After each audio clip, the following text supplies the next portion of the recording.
আগে চেক করো, তারপরে বিশ্বাস করো, ঠিক কিনা? তাহলে এখন থেকে একটা কিছু শুনলে বিশ্বাস করবেন। একজন এসে বলল, ভাইজান আপনার মেয়েরে দেখলাম আরেক ছেলের সাথে বাজারে ঘোরাফেরা করে, ওই রমনার বটমূলে দেখলাম আপনার মেয়ে আরেক ছেলেরে নিয়ে ফষ্টি নষ্টি করে, লোকের কথা বিশ্বাস করে বাসায় যে মেয়ের চুলের মধ্যে ধরে মাইর, আইজো মায়ের গাইলো মাইর। এরকম হতে পারে না? হয়তো ওই লোক আপনার মেয়ের মতো দেখতে আরেক মেয়েকে দেখছে। এরকম হয় কিনা সমাজে? একজন এসে বললো, ভাই আপনি এখানে ভাবিরে তো দেখলাম ওই জায়গায় আরেক লোকের সাথে ঘোরাফেরা করতেছে, খবর রাখেন না বাসা?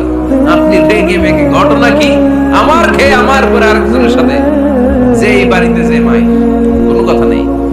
দেখবেন যে ছোট্ট মারামারি থেকে এই ঘটনা অনেক সময় বিচ্ছেদ বা ডিভোর্স পর্যন্ত গড়ায়, ঠিক কিনা? ওই যে শোনা কথায় কান দিছে, ফাতাবাইয়ুন, আপনি চেক করেন নাই। হয়তো আপনার স্ত্রীর মতো দেখতে বা আপনার স্ত্রী যে জামা পরে, যে পোশাক পরে, এরকম পোশাক পরে আরেক নারীকে দেখছে, আপনার বউ না এটা। আপনার মেয়ের ব্যাপারে যে তথ্য দিয়েছে এটা সঠিক নয়, সে আপনার মেয়ের মতো আরেকটা মেয়েকে দেখেছে, এসে আপনার কাছে বলে দিয়েছে, আপনি বিশ্বাস করছেন। ভেজাল আছে না নাই? এই ভেজালগুলোকে থামানোর জন্য কোরআনে এই বিধানগুলো নাজিল করেছে কে? তাহলে ফরিদপুরের ভাইয়েরা, সমাজটাকে সুন্দর রাখার তথ্য একটা শুনলেই বিশ্বাস করবেন না। সিলে কান নিয়ে গেছে, শুনলেই সিলের পিছনে তো নাকি কি করবেন? আগে কানে হাত দিয়ে একটু দেখবো কান দুইটা আছে না নাই, তারপরে চিলের পিছনে দৌড়। তাহলে এখন থেকে আমরা তথ্য একটা শুনলেই বিশ্বাস করব। তাহলে কি করবেন? বলতে হবে কি করবেন? যাচাই বাছাই, জাস্টিফিকেশন অফ দ্য নিউজ। কোন নিউজ জাস্টিফিকেশন ছাড়া আমরা প্রচার করব, বিশ্বাস করব, শেয়ার করব না। আল্লাহ বললেন, ইয়া আইয়ুহাল্লাযীনা আমানু লা ইয়াসখার কওমুম মিন কওম। ওহে আমার ঈমানদার বান্দারা, শোনো শোনো, খবরদার কখনো কোনো মুমিন বান্দারে ঠাট্টা করো না, অবজ্ঞা করো না, ঠাট্টা করো না। তার মনে কষ্ট হয় এমন কোন কথা তারে বলো না। Never scoff of anybody. কাউকে নিয়ে ঠাট্টা করবেন না, তার দেহ নিয়ে, তার আকৃতি নিয়ে, তার বংশ নিয়ে। এক লোকের বাবা ছিল চোর, কিন্তু তার ছেলে অনেক ভালো। আপনি কি তারা বলতে পারবেন তুই চোরের ঘরের চোর? বলতে পারবেন? চুরি করছে বাবা, ওর কি দোষ? কথা বলেন। এগুলো কবিরা গুনাহ। আওয়াজ করে বলেন তো কি গুনাহ? কবিরা। কারো আকৃতি নিয়ে, আমার ফরিদপুরের কলিজার টুকরা যুবক ভাইরা, কারো আকৃতি নিয়ে কখনো অবজ্ঞা করবে না, তুচ্ছ জ্ঞান করবে না। এটা কবিরা গুনাহ, এটা আল্লাহ খুব অপছন্দ করেন। এর কারণ আকৃতিটা আমাদের হাতে নাই। আমাদের কারো নাক লম্বা, কারো খাটো, আমরা কেউ কালো, কেউ সাদা, আমরা কেউ স্মার্ট, কেউ অন্যরকম। তো এই যে আমাদের এক এক ধরনের আকৃতি, এটা কি আমি বানাইছি? আপনি বানাইছেন? দিছে কে? এই জন্য কারো দেহের গঠন নিয়ে যদি আপনি অবজ্ঞা করেন, এটা প্রক্ষান্তরে আপনি স্রষ্টাকে নিয়ে অবজ্ঞা করেন। কারো দেহের আকৃতি নিয়ে যদি আপনি তুচ্ছ করেন, তাকে তুচ্ছ করেননি, আমার রবকে আপনি তুচ্ছ করেছেন। চিল্লায় বলেন ঠিক কিনা? খবরদার, তুই কালু, তুই লম্বু, তুই মোটু, তুই কানা, তুই রোহিঙ্গা, আছে না নাই? ইদানিং এটা খুব চলে। এই রোহিঙ্গা নামটা আছে না?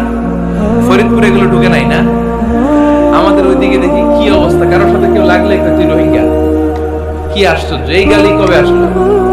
হ্যাঁ, অনেক ধরনের গালি। ঢাকায় আর একটা চলে ফইন্নির ভূত, কি বলে? এই এগুলো আগে শুনি নাই আমরা, রিসেন্ট এগুলো বলা শুরু করছে। ফইন্নির ভূত, রোহিঙ্গা না, এগুলো বলে আপনি কাউকে অবজ্ঞা করতে পারবেন? পারবেন না। খবরদার, এটা কবিরা গুনাহ, এটা ছোট গুনাহ মনে করবেন না। কারণ আকৃতি নিয়ে তুচ্ছ করা যায় না, কারণ আকৃতি দান করেছে কে? ওয়াল্লাযী ইউসাউবিরুকুম ফিল আরহামি কাইফা ইয়াশা, লা ইলাহা ইল্লা হুয়াল আজিজুল হাকীম। তিনি এমন সত্তা, যিনি তোমাদের চেহারার অবয়ব দিয়েছেন, তোমাদের আকৃতি দান করেছেন তখন যখন তোমরা মায়ের পেটের ভেতরে ছোট্ট চোখের মতো ছিলা। মায়ের পেটের ভেতরে আমরা যখন সবাই এত ছোট্ট, তখনই আমাদের চেহারার আকৃতি দিয়েছে কে?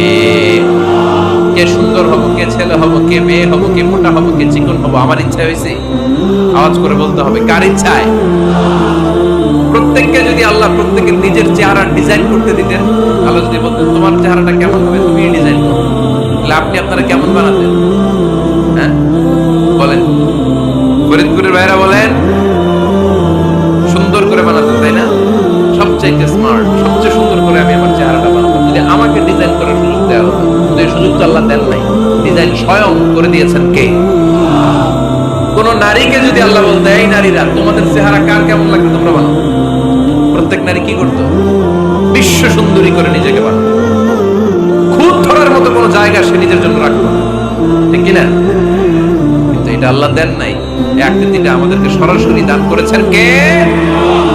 খবরদার, আমাদের অনেকে বিকলাঙ্গ, আমাদের অনেকের হাত ছোট, পা বড়, দেখতে মোটা, কেউ চিকন, কেউ কালো। খবরদার, কারো আকৃতি নিয়ে কখনো অবজ্ঞার সুরে, ঠাট্টার সুরে কোনো কথা আমরা বলবো না। রাজি আছেন? সবাই রাজি আছেন? আল্লাহ রাসূল সাল্লাল্লাহু আলাইহি ওয়াসাল্লামের এক সাহাবী ছিল নাম ইবনে মাসউদ রাদিয়াল্লাহু তাআলা।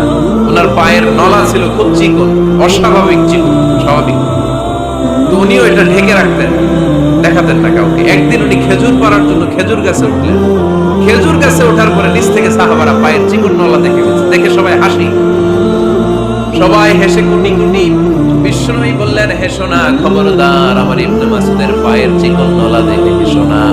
আমার ইবনে মাসউদের এই পায়ের চিকন নলা যদি মিজানের পাল্লায় উঠিয়ে দেয়া হয়, কিয়ামতের দিন উহুদ পাহাড়ের চেয়েও ভারী হয়ে যাবে। খবরদার, আমার ইবনে মাসউদকে আমার আল্লাহ অনেক পছন্দ করে, তার পা চিকন দেখে তাকে তুচ্ছ করো। আল্লাহর হাবিব সাল্লাল্লাহু আলাইহি ওয়াসাল্লামের 11 জন স্ত্রীর মধ্যে থেকে একজন স্ত্রী ছিলেন একটু স্থূল আকৃতি, ওবেসিটি ছিল, একটু মোটা। ওনার নাম ছিল সাফিয়া রাদিয়াল্লাহু তাআলা আনহা। আম্মা জান আয়েশার সাথে একবার সাফিয়ার ঝগড়া। নবীদের বউদের মাঝে মাঝে মাঝে ঝগড়া হতো, তবে সেটা হতো মধুর ঝগড়া। সুবহানাল্লাহ পড়েন। আম্মা জান আয়েশা রাদিয়াল্লাহু তাআলা আনহার বাসায় একজন বিশ্বনবী বসা ছিলেন, আরেকজন স্ত্রী, বিশ্বনবীর আরেকজন স্ত্রী রান্না করে কিছু খাবার আম্মা জান আয়েশার ঘরে পাঠিয়েছেন। এক দাসী দিয়ে বলল যাও এটা আয়েশার ঘরে দিয়ে আসো, কারণ নবী আয়েশার ঘরে। আম্মা জান আয়েশা রাদিয়াল্লাহু তাআলা আনহা বলেন এগুলো কি? ওই দাসী বলে তরকারি। কে দিছে? অমুক স্ত্রী। কেন দিয়েছে? আমি কি রান্না করতে পারি না? তোমরা রান্না তোমরা খাও। এই কথা বলে পাতিল সহ উড়ায় মারছেন চেহারা। এর কারণ ওনারা মানুষ ছিলেন, মানবীয় ব্যাপারগুলো ওনাদের মধ্যেও কাজ করত। আবার এক স্ত্রী ঝোল দিয়ে রান্না করে কিছু খাবার নিয়ে এসেছে। আম্মা জান আয়েশা রেগে মেগে ওই ঝোল নিয়ে ওই স্ত্রীর গালের মধ্যে মেখে দিয়েছে। বিশ্বনবীর আরেক বউয়ের গালের মধ্যে ওই ঝোল লাগাই দিয়েছে। এবার ওই স্ত্রী বিশ্বনবীর কাছে যেয়ে বলে ইয়া রাসূলুল্লাহ, দেখেন আয়েশারে আপনি বেশি আদর করেন তো, দেখেন কি করে আমাদের সাথে। এই যে আমাদের গালের মধ্যে ঝোল মাখাই একবার মেকআপ বানাই দিয়েছে।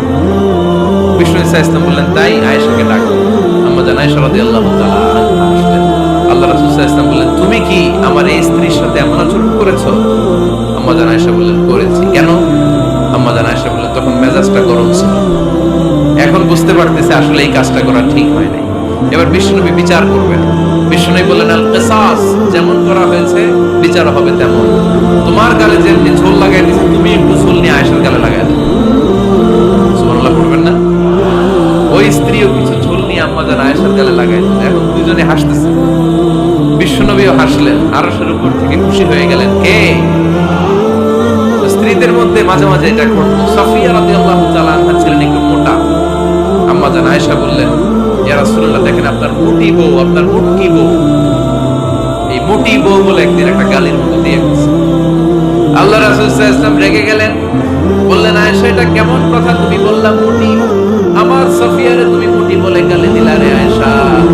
ইয়া আয়েশা লাকাদ কুনতিলা কালিমা লাউ মুসিজাত বিমাইল বাহরি লামাসাজাত।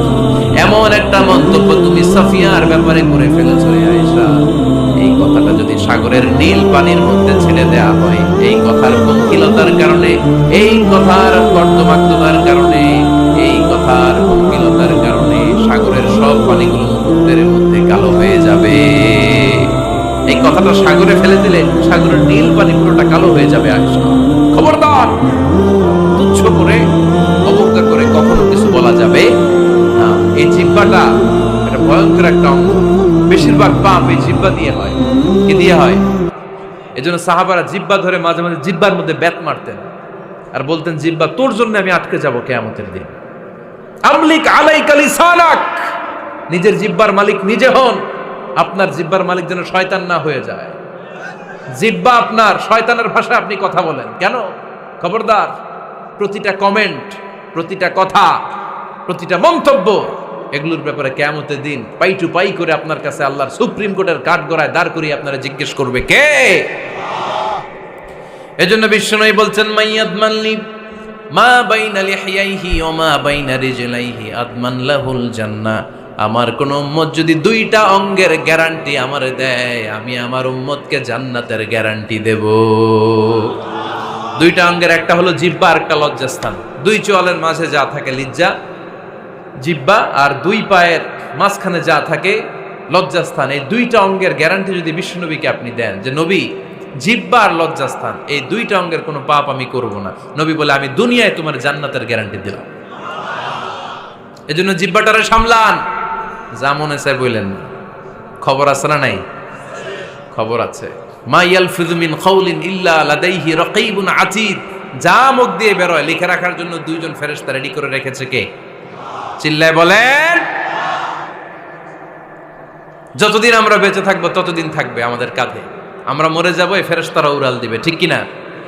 দুই কান্দে জি ছিল যে তোমার দুইজনা পাহারা, তোমারে একলা থইয়া পালাইছে তাহারা। তোমার আটকুঠুরি নয় দরজা বন্ধ এবার হলো রে হলো। মুখে আল্লাহ রসুল সবে বলো, ও মুখে আল্লাহ রসুল সবে বলো।